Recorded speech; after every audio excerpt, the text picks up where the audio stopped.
Hello everyone. अभी group D के next set में आपका स्वागत है। ये सेट कब का है भाई साहब? ये 26 तारीख का शिफ्ट 3 है। आपका बहुत सारा सेट मैंने अपलोड कर दिया है, तो उसको प्रॉपर देख लें पहले, ठीक है। इसके बाद इसको भी देख लें, जिससे क्या होगा, सारे सेट आपका डिस्कस हो जाएंगे। और बहुत सारे एग्जाम में जो क्वेश्चन आए हैं कहीं से नहीं आए भाई साहब। 99 सेट जो था ना ग्रुप डी का, क्वेश्चन उठा के सेम रखा गया है।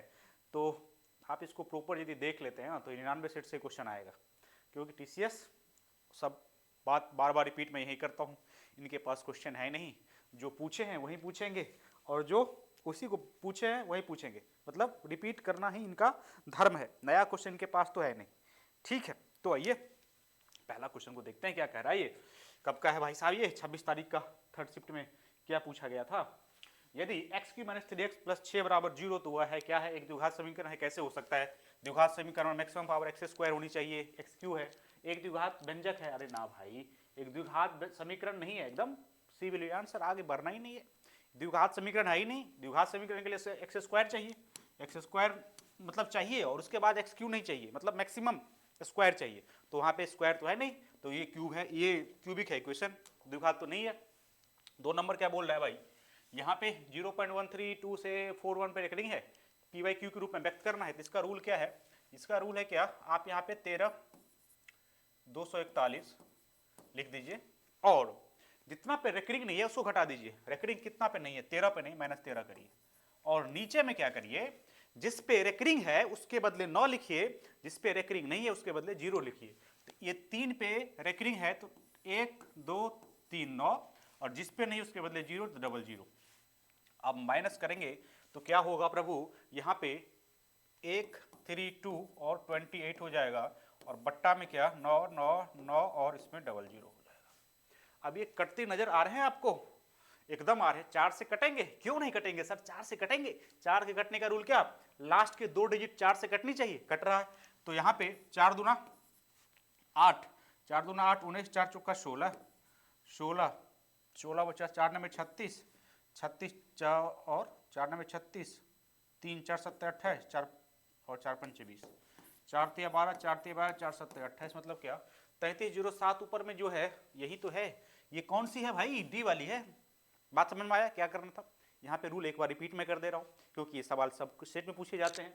जो ऊपर में है उसको लिखेंगे, जिसमें रेकरिंग नहीं है उसको माइनस करेंगे। नीचे में क्या, जितना पे रेकरिंग है उसको 9 लिखेंगे, जिस पे रेकरिंग नहीं है उसको 00, उसको उसके बदले 0 लिखेंगे, और काट के आपको सामने ये आंसर आ जाएगा। ठीक है, अगला क्वेश्चन 3 नंबर।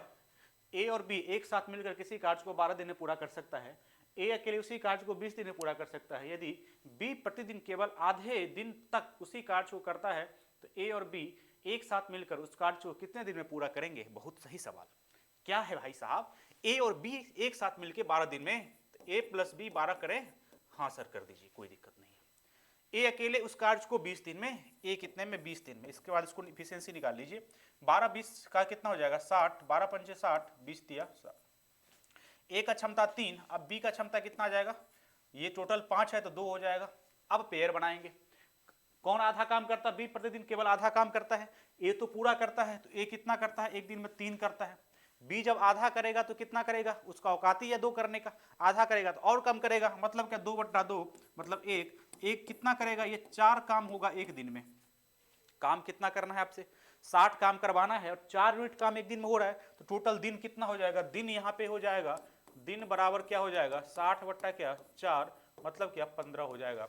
15 दिन हो जाएगा। सी विल बी आंसर। बात समझ में आया? ऐसा क्वेश्चन कभी भी आए तो वहां पे देख लीजिए पेयर बना के। यहाँ पे क्या था, एक दिन में कितने काम हो रहे हैं? एक दिन में ए तो भाई साहब पूरा काम कर रहे हैं, बी भाई साहब थोड़ा है ढिलिया टाइप, आधा दिन करके सो जा रहे हैं। तो सो रहे तो ए के बदले में 3 काम, बी के बदले में 1 काम, 3 1 4 काम, तो 60 काम करेंगे, 4 4 करेंगे, कितना दिन होगा? टोटल काम 60 बट्टा 4, मतलब 15 दिन। सही है। अगला क्वेश्चन पे आइए, क्या है? 3 अंकों वाली संख्या इस प्रकार है कि अंकों, इकाई के अंक, दहाई के अंक और सैकड़े के अंक का अनुपात 1 2 3 दे रखा है। तो इन संख्या अंकों का क्रम पलट दिया जाए तो प्राप्त संख्या केवल 1332 है। संख्या ज्ञात करिए। सबसे पहले तो एक कंडीशन ये है, जो आप यहां पे देख लीजिए, इकाई, दहाई और सैकड़ा का अनुपात संख्या में 1 2 3 किस किस का है? यदि एक ही का होगा तो आगे कुछ देखना ही नहीं है। यदि 2 का हो जाएगा तब कुछ सोचेंगे क्या? कुछ हम सोचेंगे। ठीक है, तो इकाई का अंक क्या होना चाहिए? इकाई का अंक 1 होना चाहिए, दहाई का 2 और तिहाई का सैकड़ा का 3। इकाई तो यहां से होती है, तो इसको जब कट करेंगे तो ये 3 2 और 1 भाई साहब, 3 2 1 सही है यार, ये तो हो रहा है 1 2 3 सही है। यहाँ पे कैसे सही है? गलत है, गलत है भाई, उल्टा। इकाई यहाँ पे 1 होना चाहिए, यहाँ पे 3 हो रहा है, नहीं होगा।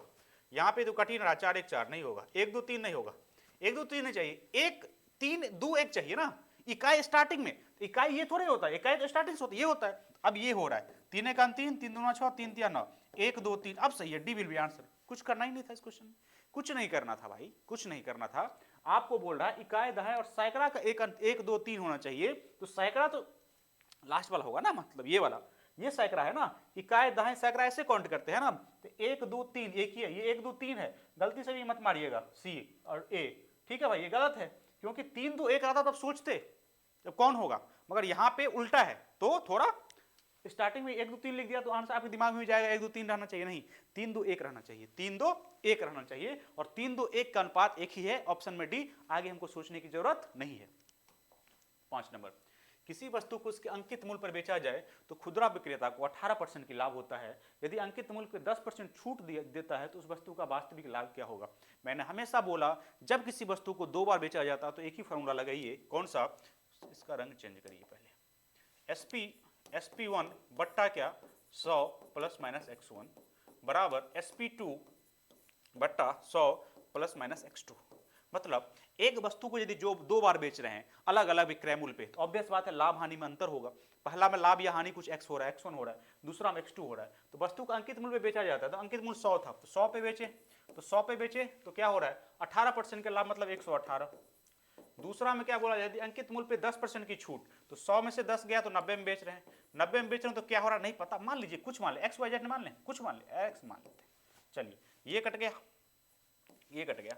अब यहाँ पे गुना कर लीजिए, 72 हो रहा है, 72 8 में 2 हो रहा है, 2 एक ही है ऑप्शन में, हमको आगे नहीं करना है, हमको करना ही नहीं। 9 × 72 हो रहा है भाई, पॉइंट के पहले बाद में 2 एक ही जगह पे है, हम काहे गुना करें पूरा, हम नहीं करना, गुना ही नहीं करना। सही है, 100 से 106.2 आएगा गुना करके, हमें नहीं करना, हमें यूनिट डिजिट से काम चल गया। तो ये सब आप तरीका अपने में रखा करें, ठीक है, जिससे क्या होगी, टाइम बचेगी, और वही आपका इरादा भी है करने का, हाँ या ना? ठीक है, चलिए अगला क्वेश्चन पे। इसका अभाज्य गुणनखंड का योग क्या होगा? मतलब प्राइम फैक्टर का योग पूछ रहा है। तो प्राइम फैक्टर कैसे निकालेंगे? जैसे 9 के पावर 6, 12 के पावर 4 और 7 के पावर 7। तो 9 है तो 3 तिया 9, 3 के पावर 2 हो जाएगा। 12 है, 4 तिया 12, 2 के पावर 2 होगा, और 4 8 हो जाएगा ये, और 3 के पावर 4 और 7 के पावर 7। अब यहाँ पे देखिए प्राइम फैक्टर बोल रहा है, तो 3 2 है तो इसको जोड़ लीजिए। प्राइम फैक्टर कौन कौन है देख लीजिए ना, 2 है 3 है, 2 है 3 और 7 है, 2 3 7 ही बन रहा है ना। तो प्राइम फैक्टर की जोड़ना है तो 2 3 7, तो 2 प्लस 3 और 7 कितना हो जाएगा 12। प्राइम फैक्टर मतलब क्या, जो मतलब अब इससे टूट नहीं सकता, इससे ज्यादा नहीं हो सकता क्या, तो यही हो जाएगा 12। ठीक है, बात समझ में आया? ठीक, इसका आंसर 12 दिया हुआ है कि 13? नहीं नहीं नहीं 12 होगा, प्राइम फैक्टर बात का 12, 13 क्यों होगा? बात समझ में आया कि नहीं? मेरे दिमाग में कुछ और चल रहा था। ठीक, तो यहाँ पे आपको क्या हो जाएगा 12। यदि वैसे एक 12 ही होगा, 12 होगा ना, 12 ही होगा, 12 होगा, 12 सही है। ठीक ठीक ठीक ठीक ठीक सही है। आगे चलें, अगला क्वेश्चन पे चलें। चलिए अगला क्वेश्चन पे, अगला क्वेश्चन पे चलते हैं। एक मिनट रुकिए तो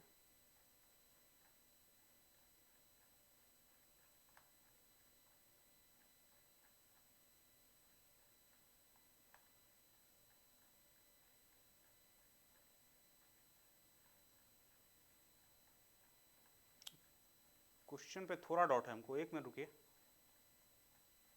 1 मिनट।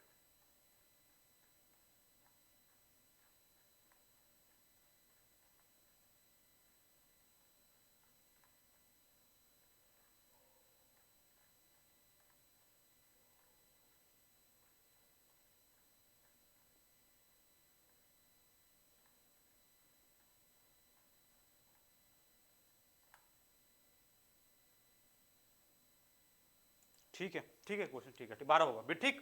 चलिए चलिए देखते हैं।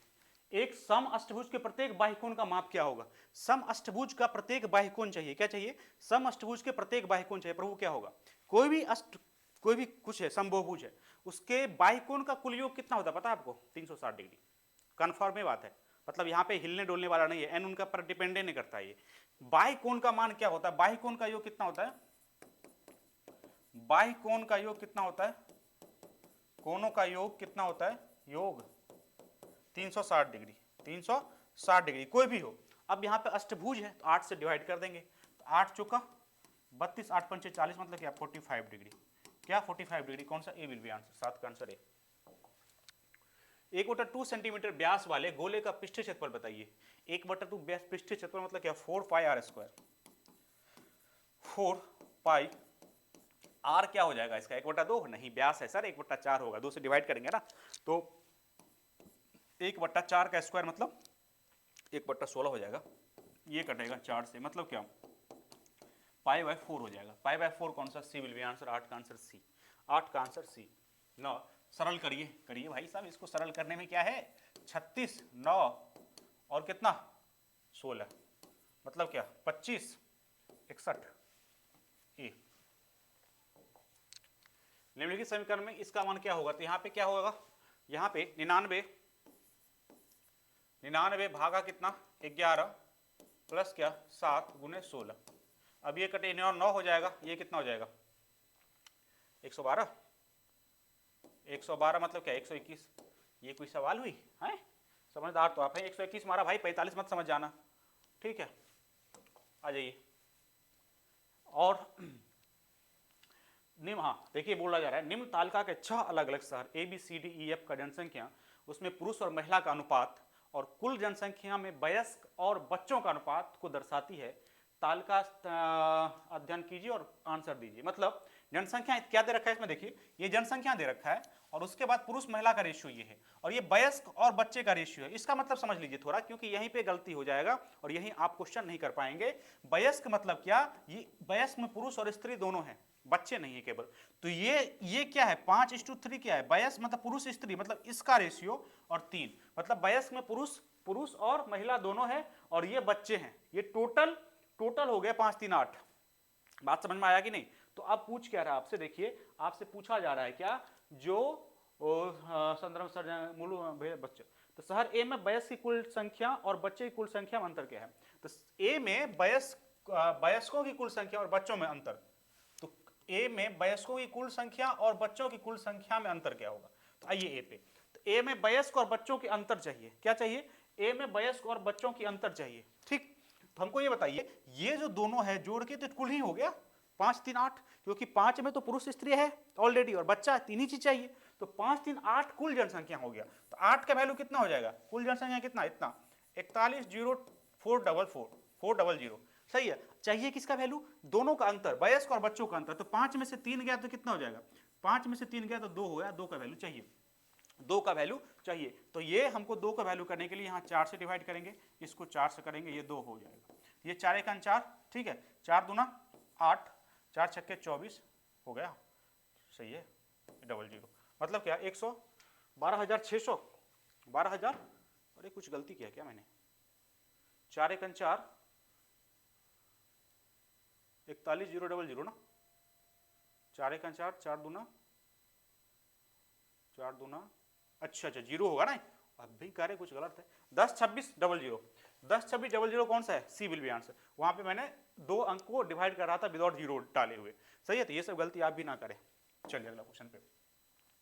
किन्हीं दिए गए आंकड़ों में दिए गए माध्य और बहुलक क्रमशः 42 और 60 है, तो मतलब प्रयोग सिद्ध संबंध के उपयोग करते आंकड़े का माध्य का ज्ञान करिए। प्रयोग सिद्ध ऐसा संबंध है ना जो कोई ऐसा शिफ्ट ही नहीं है, मतलब ये मैं ग्रुप डी का बात नहीं कर रहा, रेलवे का कोई भी ऐसा शिफ्ट ही नहीं है। जेई ले ले, एनटीपीसी ले ले, एलपी ले ले, आरपीएफ ले ले, कोई ले ले, तो ये प्रयोग सिद्ध फार्मूला जब तक नहीं डालेंगे, मतलब नहीं कहता वो शुद्ध नहीं होगा पेपर, तो वही वाला शुद्ध वाला फार्मूला है। वो फार्मूला क्या है आपको पता है? पता ही होगा। बहुलक बराबर क्या होता है? 3 गुणे माध्यिका और -2 गुणे माध्य। डन्ना। अब बहुलक कितना दे रखा है? माध्य और बहुलक क्रमशः इतना है, बहुलक कितना? 60, ये 60, 3 गुणे माध्य का कितना है प्रभु? माध्य का कितना है? माध्य का कितना है, माध्य का निकालना ही है भाई, x मान लें, और 2 गुने माध्य मतलब 42, मतलब ये कितना 84 60 प्लस 84 3x। अब ये 4 14 3x, x बराबर कितना 3 चौका 12 3 अट्ठे 24 48, डी विल बी आंसर। 12 का आंसर क्या हो जाएगा, डी। 13 नंबर, यदि एक बंध घनाभ की चौड़ाई ऊंचाई उसकी 12 सेंटीमीटर लंबाई कम से 25% और 50% है तो घनाभ की संपूर्ण पृष्ठ चाहिए। क्या एल दे रखा है, एल दे रखा है 12 और किसका क्या क्या चौड़ाई ऊंचाई, चौड़ाई क्या है 25% उसका, तो बी कितना हो जाएगा 12 का 25% मतलब 12 का 1/4 मतलब 3, और एच कितना हो जाएगा 6, 12 का 50% 1/2 चाहिए। क्या संपूर्ण पृष्ठ 2 LBH 12 3 36 36 का 18 और 6 12 8 72 कितना 90 90 126 126 गुने 2 मतलब 252 252 ए विल बी आंसर। 13 का आंसर क्या हो जाएगा, ए। हाँ, ये सवाल एक भी शिफ्ट नहीं ऐसा आया अभी तक रिसेंट वाला में जो ये नहीं डाला गया, और ये ग्रुप डी से ही डाला गया था भाई साहब। देखिए, एक बेईमान डीलर अपने माल को किराए मूल्य पे बेचने का दावा करता है झूठ मूठ के, लेकिन गलत बाट का उपयोग करता है, इस प्रकार 20% लाभ प्राप्त करता है, और 1 किलोग्राम की जगह पर कितना किलोग्राम दे रहा है, वो बोल रहा है क्या जितना मैं लाया मैं उतना बेच रहा, उसमें लिखा हुआ है, बट 20% लाभ हो रहा है। क्यों हो रहा है, क्योंकि वो गलत वट्टा का उपयोग कर रहा है, मतलब 1 kg के बदले कुछ अलग वेट तौल रहा है, तो कितना तौल रहा है इसका क्वेश्चन पूछ रहा है। इसका एक फार्मूला सबसे पहले लिखिए, ट्रू बट्टा फॉल्स, बड़ा बढ़िया फार्मूला है। ट्रू बट्टा क्या, फॉल्स, ट्रू बट्टा फॉल्स 100 प्लस जी और 100 प्लस माइनस एक्स। अब ये क्या है, ये है ट्रू बट्टा फॉल्स, मतलब जितना वेट होना चाहिए बट वो जो यूज कर रहा है, ट्रू परसेंटेज उसको प्रॉफिट हो रहा है, मगर वो नीचे वाला जो बोल रहा है, वो नीचे वाला जो बोल रहा है ऊपर वाला जो वास्तविक में होना चाहिए, एक ही बात रखिए। तो ट्रू मतलब क्या, होना कितना चाहिए 1000, 1 kg है तो 1000 ग्राम होना चाहिए, 1000 ग्राम। नीचे वाला फॉल्स हमको पता ही नहीं, निकालना है कितना तौल रहा है, तो एफ मान लीजिए। ऊपर वाला एक्चुअल प्रॉफिट हो रहा है 20%, मगर 20% बोल नहीं रहा है, वो बोल रहा है कुछ हो ही नहीं रहा है। यदि बोल रहा है क्राइम पे बेच रहे हैं, मतलब ना प्रॉफिट हो रहा है हमको और ना हानि हो रही है, ठीक है। तो यहाँ पे ट्रू वाले की बात करेंगे, तो ट्रू में एक्चुअली में हो कितना रहा है, क्वेश्चन दे रखा है 20% लाभ प्राप्त होता है उसको, मगर वो बोल रहा है आदमी नहीं हो रहा है, तो ट्रू वाला ऊपर में, तो 100 प्लस 20 120। बट्टा में क्या, ये जीरो हो जाएगा, क्योंकि जब आपको बोल रहा है कितना में लिया उतना में बेचा, मतलब क्या, ना लाभ हो रहा है ना हानि हो रही है, एक्स का वैल्यू जीरो है, मतलब ये 100 हो जाएगा। अब 20 छक्के 20 पंचे, अब यहाँ पे f बराबर कितना हो जाएगा, फॉल्स बराबर 5000 बट्टा कितना 6, इसको कट करेंगे तो 6 48 833 पॉइंट समथिंग आ जाएगा, 333 सी विल बी आंसर। 5000 को 6 से करेंगे तो उतना ही होगा भाई 48, और वो मल्टीप्लाई हो जाएगा 200 हो जाएगा, ठीक है। बात समझ में आई कि नहीं। तो यहाँ पे क्या करना है, यहाँ पे आपको रखना है दिमाग में ट्रू बट्टा फॉल्स, हमेशा ट्रू के ऊपर में, सत्य हमेशा ऊपर रहती है और झूठ के नीचे रहती है, इससे भी दिमाग लगा के रख सकते हैं। ट्रू बट्टा फॉल्स मतलब ट्रू जो होना चाहिए और जो कर रहा है वो करतूत, जो उसको एक्चुअल में प्रॉफिट हो रहा है और जो बोल रहा है नीचे में, ठीक है। चलिए अगला क्वेश्चन पे। ए और बी एक कार्य को क्रमशः 10 दिन और 12 दिन में पूरा करते हैं। यदि वो ए से शुरू करके एक एक दिन छोड़ के कार्य करता है तो कार्य कितना दिन में पूरा होगा। बढ़िया सवाल। ए और बी कितना दिन में, 10 और 12 मतलब क्या 60, 6 और 5। शुरू कौन करता है, ए शुरू करता है, मतलब ए प्लस बी का रेशियो बनेगा, एक दिन छोड़ के, मतलब ए पहला दिन किया फिर बी किया फिर एक किया, ऐसे करके। तो यहाँ पे पेयर बनेगा 6 प्लस 5 11, 11 काम कितना दिन में हो रहा है, 2 दिन में, क्योंकि एक दिन के छोड़ के कर रहे हैं, 2 काम 11 दिन में। अब यहाँ पे आसपास आएंगे तो यहाँ पे 2 दिन है तो 5 से गुना इधर करिए और इधर करिए, तो यहाँ पे 10 दिन बराबर कितना, 10 दिन में कितना हो गया 55 हो गया, हाँ या ना। 10 दिन में 55 काम हो गया तो काम कितना बच गया, 5 काम बचा। 5 काम कौन करेगा, ए करेगा 5 काम, तो कितना दिन में करेगा 5/6 पे, 5/6 पे करेगा कि नहीं।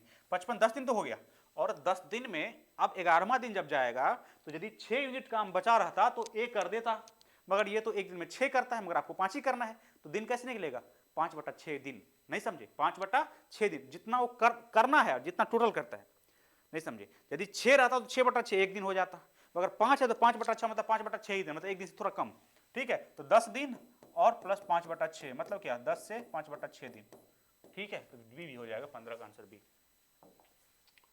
16 एक्स दे रखा है, वाई दे रखा है, X square plus Y square क्या होगा भाई, यहाँ पे ए प्लस बी है और ये ए माइनस बी है, ए स्क्वायर माइनस बी स्क्वायर यदि हो जाएगा तो यहाँ पे 2a वाला टर्म कट जाएगा, मतलब क्या 2a square plus B square होगा, हाँ या ना। तो 2a स्क्वायर कितना हो जाएगा 4√5 का स्क्वायर 5, 9 दूना 18 हो जाएगा, 5 4 9 दूना 18 हो जाएगा, ये हो जाएगा आंसर।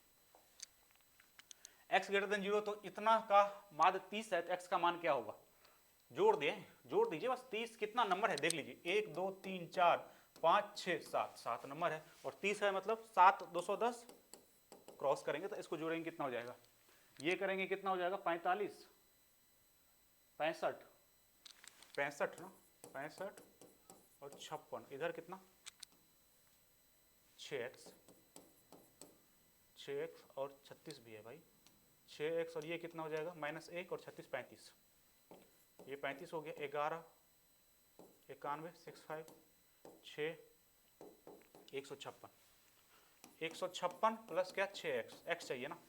अब यहाँ पे इधर जाएगा तो कितना हो जाएगा, इधर जाएगा 44 54 बराबर कितना 6x, x बराबर कितना 9, डी विल बी आंसर। जोड़ देना बस, जोड़ घटाव था, इसमें क्या ही बताना था। ए का वेतन बी का वेतन का 20% कम है, ए का वेतन बी से 20% कम है, ए का वेतन बी के वेतन से 20% कम है, तो बी यदि 100 है तो ए कितना है 20% का मतलब 80 है। तो बोल क्या रहा है कितना परसेंट अधिक है, कौन अधिक है भाई 100 अधिक है, किससे अधिक 80 से, कितना 20 अधिक है, 20 अधिक है तो कितना परसेंटेज कितना अधिक है, परसेंटेज अधिक कितना हो जाएगा, परसेंटेज अधिक का बात करेगा तो 20 बटा क्या 80 गुने 100, 20 चौक का मतलब क्या 25%। इसमें कोई पूछना है, बी विल बी आंसर। 171 172 173 को 17 से विभाजित किया तो शेष क्या होगा, आसान सा होगा, 171 172 और 173 को 17 से करेंगे, 17 से इसको डिवाइड करेंगे तो कितना बचेगा, एक शेष बचेगा, इसको करेंगे कितना 2 बचेगा, 17 धन 170 2 बचा एक्स्ट्रा, इसमें कितना 3 3 दूना 6 6 बटा 17 मतलब क्या 6 शेष बचा, मतलब क्या डी विल बी आंसर, 17 का आंसर डी। निम्न से कौन सत्य है, कौन सत्य है, पृथ्वी सत्य है, हाँ कौन सत्य है भाई, प्रत्येक समलंब समांतर होते हैं, प्रत्येक समलंब समांतर कैसे होंगे, समालंब मतलब क्या, मतलब ये दोनों पैरेलल, ये दोनों का तो कोई गारंटी नहीं, तो ये समांतर मतलब दोनों आमने सामने दोनों नहीं चाहिए, ये तो सत्य नहीं है। प्रत्येक समांतर चतुर्भुज वर्ग होते हैं, नहीं भाई साहब, वर्ग में सब 90 होते हैं, समांतर में 90 होना एंगल जरूरी नहीं है, ये भी नहीं। प्रत्येक आयत वर्ग होगा, उल्टा रहता तो सही था, प्रत्येक वर्ग आयत है प्रत्येक आयत वर्ग नहीं है, गलत बात। प्रत्येक वर्ग समचतुर्भुज है, ये सही है, प्रत्येक वर्ग समचतुर्भुज, समचतुर्भुज मतलब ये वर्ग है सारे बराबर है, और समचतुर्भुज में क्या होता है, समचतुर्भुज में ऐसे होता है, मतलब भुजा बराबर मगर कोना बराबर नहीं, तो A will be answer, D will be answer, D D D D D, ये पृथ्वी सत्य है मतलब 4 सत्य है, बी विल बी आंसर। आइए सॉल्व करिए, सॉल्व करना है इसको, अच्छा x का मान निकालना है, ये कितना हो जाएगा 5 × 15 x square minus 21 minus 15 x square minus 10x plus 35 बराबर -16, क्या ही करना, ये गया काम से, ये कितना -10x, ये कितना 14 -16, इधर जाएगा -30, x बराबर कितना 3 आ जाएगा, कुछ कहना ही नहीं है इसमें, आसान सवाल, इसमें क्या ही बताओ, क्या एक्सप्लेन करूं, ठीक है। आइए इस पे, ये क्या होगा भाई साहब, ये हो जाएगा 2 है माइनस क्या, ये हो जाएगा 1 माइनस कॉस स्क्वायर, एक बचेगा 1 प्लस कॉस है, 1 माइनस साइन है, 1 माइनस कॉस है कट जाएगा तो बचेगा 1 प्लस कॉस है, और ये इधर जाएगा तो ये कितना बचेगा, ये बचेगा साइन स्क्वायर, इधर बचेगा ये साइन स्क्वायर, कट गया, ये मतलब ये दोनों टर्म जीरो हो गया, नहीं समझे, यहाँ पे ये जीरो हो गया भाई, ये कट गया जीरो हो गया, कैसे, ये इधर यदि इसको भिंजोर करेंगे तो ये हो जाएगा a माइनस बी और a प्लस बी, मतलब 1 माइनस कॉस स्क्वायर a और इधर जाएगा माइनस साइन स्क्वायर a, ठीक है, तो ये किसके बराबर, साइन स्क्वायर के बराबर, sine square minus sine square zero, तो ये पूरा टर्म है जीरो, ये गया काम से, तो बचा यही, तो यहाँ पे 2 - 1 और माइनस कॉस है। अब यहाँ पे कितने आदमी ये करेंगे वैल्यू वाले पुट करने लगेंगे, अरे क्यों करोगे भाई साहब, ऊपर में दिख रहा है 1 माइनस कॉस से, चीख के बोल रहा है वही आंसर हूँ मैं, यहाँ पे वैल्यू पुट करेंगे तो इसमें पुट करिए, फिर सारा ऑप्शन में पुट करिए, पता चला ऑप्शन में पुट किए वैल्यू 2 ऑप्शन बराबर आ गया, फिर से एक तीसरा वैल्यू पुट करिए, ऐसे ना करिए, जो जल्दी आसानी से निकल रहा है उसको आसानी से निकाल लीजिए ना, ठीक है। तो यहाँ पे हमको दिख गया, ये टर्म तो गया, क्योंकि 1 माइनस कॉस स्क्वायर ऊपर बनेगा तो a प्लस बी और a माइनस बी बनेगा, a माइनस बी बराबर गया काम से a प्लस बी, तो यहाँ पे लिख दिए, और यहाँ पे ये दिख गया ये साइन स्क्वायर बन रहा है, ऊपर में साइन स्क्वायर बन रहा है, साइन स्क्वायर में साइन स्क्वायर जीरो, नीचे में क्या बनेगा पता नहीं, 0/0 0 कुछ भी तो जीरो ही, ठीक है। तो ये सब थोड़ा देख के, मैंने बोल रहा जो आप वैल्यू पुट मत करिए, मगर वैल्यू वहां पे पुट करिए जहां पे मेथड से हार्ड पड़ रहा है।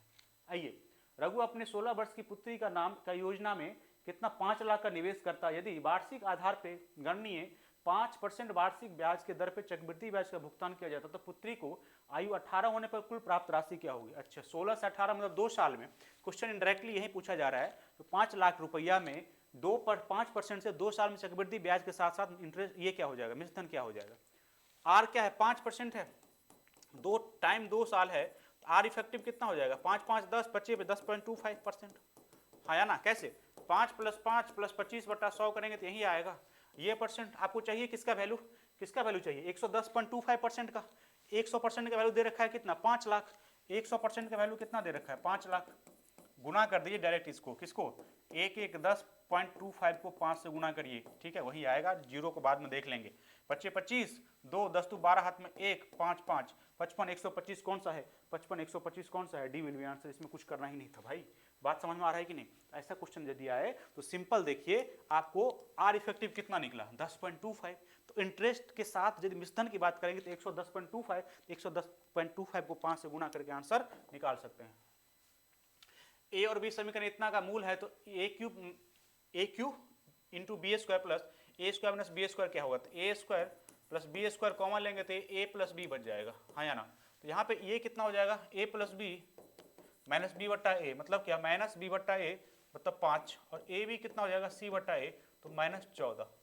सही है, तो A square minus B square ये कितना हो जाएगा, 196, ए प्लस बी हो गया। अब गुना कर दिए 5 छक्के 30, 45 48 4 980, 980 ए विल बी आंसर।